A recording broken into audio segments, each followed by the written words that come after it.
Everyone, welcome back to Calculus 1, and this time we are moving to 2.4, continuity of a function. And basically, continuity really means connectedness. And we say a function is continuous if the graph of function is connected.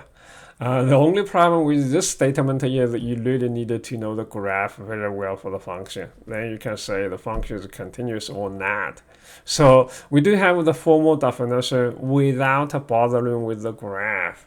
And keep in mind, chapter 2, it is study of limits. So indeed, the limit concept will help us to identify the continuity of a function.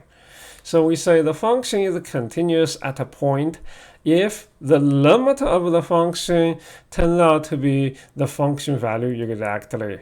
And this situation, I'm not sure how do you feel. I think I did emphasize when we say the limit of a function, it is the behavior or the pattern of the function around that particular point, not at the actual point. And indeed, we did say the limit of the function, it is really not necessarily the same as the function value. But when they are the same, the limit and the function value, they match. And indeed, it just turns out to be the situation. The function is continuous. The function is continuous. The function is continuous. Okay. And the function is continuous at a single point. And usually, we don't necessarily consider a single point. We consider the function on an interval. So we say the function is continuous on interval if it is continuous at every single point in that interval. And also, as I'm saying, if you are worried, if you are confused about the continuity, I really want you to know, put in a very simple way. So far, the functions we considered in class, remember the power functions. And also, I should have mentioned earlier, when you start from power functions, you can add, subtract, multiply, or divide the power functions. All those functions, okay, generated from power functions by using addition, subtraction, multiplication, and division, they are being considered algebraic functions. And algebraic functions, remember exponential functions and logarithmic functions. Even though at this moment we did not do a lot about trigonometric functions, but I really want to know all those functions, they are continuous functions. But anyway, don't forget this last phrase. All the functions so far we learned that they are continuous within their domains. Within their domains. This is very important. Okay, this is very important. And as I'm saying, you don't have to worry too much about the continuity. If you do understand it very well, it's fine. Otherwise, I would say give a try for those exercise problems if you really understand the idea. Okay, and eventually, maybe by the end of the semester, when you're done or nearly done with Calculus 1, hopefully you will have lot better understanding about the continuity of function. So let's take a look the situation when the function is not continuous.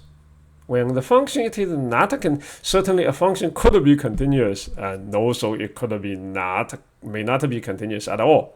So when the function is not continuous at a point, and then we say for a function it is discontinuous. Actually, I have some graphs to show you the discontinuity here, okay? And in this case, mostly we are having a line and a solid dot. And I hope you understand the meaning of the solid dot and empty circle.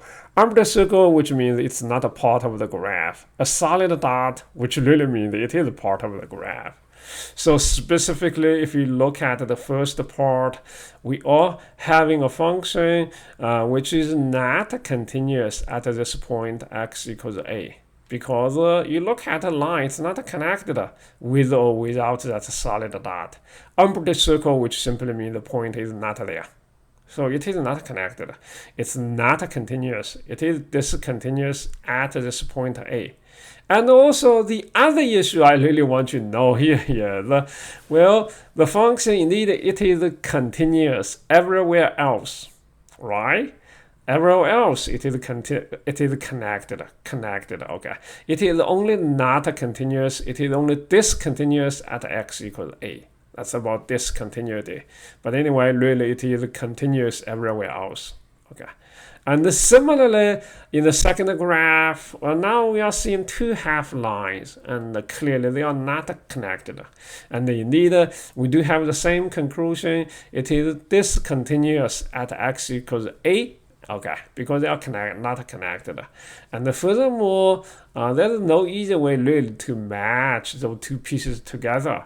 So we call this kind of discontinuity, it is jump discontinuity. And actually the continuity, the first part of the graph, I'm moving back to the first part of the graph. In this case, we say we have a removable discontinuity. And we will talk a little bit more about removable discontinuity here, okay? And the third case, indeed, it is hyperbola. It is hyperbola, okay? It is a hyperbola. Clearly, the graph, it is not connected at x equals a. Besides, I think we mentioned x approaching to a from left, it is approaching to infinity. X approaching to a from right, it is approaching to negative infinity. Certainly, they don't match, and they are not connected at all. So it's still discontinuous. Discontinuous, okay. And then we didn't mention in this first chart the graph, somewhat the continuity can be, discontinuity can be removed, and we can make the entire function as continuous. Okay. It's removal discontinuity. So when we realize when sometimes the function has a discontinuity at somewhere, how do we make it a continuous function? So indeed, this is not only the example, it is really the actual assignment in this section, exercise 145. And it is to find the value of k to make the function continuous everywhere. I hope you see this is the so-called piecewise defined function. For any x less than k, indeed, this piece, it is continuous. And for any x greater than k less than 8, the other piece, it is also continuous. So I'm saying the only possible discontinuity may occur at x equals k. Only possible discontinuity. X less than k, which means x approaching to k from left. X greater than k, which means x approaching to k from right. So indeed, I'm saying in order to remove the discontinuity, you really want to make sure the left behavior and the right behavior, the left pattern and the right pattern, they will match. So this is what I said. In order to make the function continuous at x equals k, so we want to make sure the pattern at the left, which is 3k plus 2, and the pattern to the right should match. They should be the same. So suddenly I realized I really only needed to solve this equation to find out the k value. So accordingly, k equals -5. K equals -5. My answer is k equals -5. It will make the function continuous everywhere. This is exercise 145. And there's another exercise in this section, 147. So hopefully if you can handle yourself, really means very well. If not, you may want to take a look how I solve those two problems. 147. We still want to find out value of k such that the function, it is continuous everywhere. And you may want to know the function, it is continuous, at least according to this given formula, everywhere except this -2. And also we do know the function at -2 has to take a value. So because really you look at the expression of this function at x equals -2, x cannot be -2 because that will make a denominator 0. So what I did here is I'm trying to see if I can find out the limit of the function. Okay, the behavior of the function around this -2. So for the limit part of calculation, remember to find our limit, we always consider direct substitution. Again, it is just true, direct substitution may not work. but it can be factored. Numerator can be factored. After factoring numerator, I'm seeing x plus 2 is cancelled. So this is really the limit of x plus 1. I guess there's no issue to plug in negative 2 for x here, right? So I figured out the limit is negative 1. And the limit as x approaching to negative 2, it is negative 1 here. Which means we do expect, okay, the behavior of the function around that point to match the actual value of the function at that point. So the limit really will have to be the same function value, right? So my choice of k is negative 1. K equals negative 1, it will make the function continuous everywhere.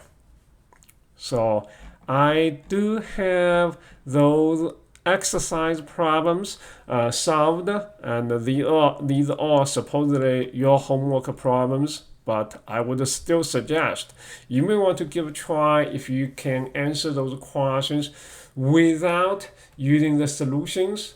And if so, that's good. And then to some point, if you need a little help, then read a little bit, then try to see if you continue. That is really how we take a class. That is really how we learn. And thank you very much for watching. I'll see you next time.